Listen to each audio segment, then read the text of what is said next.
మీకు తెలంగాణ ముఖ చిత్రాన్ని చూస్తే క్యూర్, ప్యూర్, రేర్. క్యూర్ అంటే core urban region economy, PURE అంటే peri urban region economy, RARE అంటే రూరల్ అగ్రి రీజన్ ఎకానమీ. ఈ 3 రకాల వ్యవస్థలను, ప్రణాళికల్ని, ఈ అంశాలకు సంబంధించిన వాటి అన్నిటిని కూడా పొందుపరిచి క్రోడీకరించి తెలంగాణ రైజింగ్ 2047 ఒక విజన్ డాక్యుమెంట్ తీసుకొస్తున్నాము. ఆ విజన్ డాక్యుమెంట్ లో కోర్ అర్బన్ లో ఏం చేయబోతున్నాం, ఏమేమి తీసుకొస్తున్నాం, ఇన్ డీటెయిల్ రిపోర్ట్ ఉంటుంది.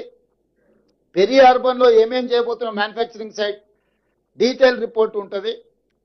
రూరల్ ఎకానమీలో, అగ్రికల్చర్ లో ఏం చేయబోతున్నాం ఆ పాలసీ డాక్యుమెంట్ లో ఉంటుంది. సో తద్వారా ప్రతి ఒక్కరిని, మహిళలు కావచ్చు, రైతులు కావచ్చు, యువత కావచ్చు, వివిధ సామాజిక వర్గాలకు సంబంధించిన ప్రజలందరినీ దృష్టిలో పెట్టుకొని అభివృద్ధి ప్రణాళికలతో పాటు రాష్ట్ర ఆర్థిక వ్యవస్థను బలోపేతం చేసి తద్వారా వచ్చే ఆదాయాన్ని పెంచాలి, పేదలకు పంచాలి అనే ఒక విధానంతో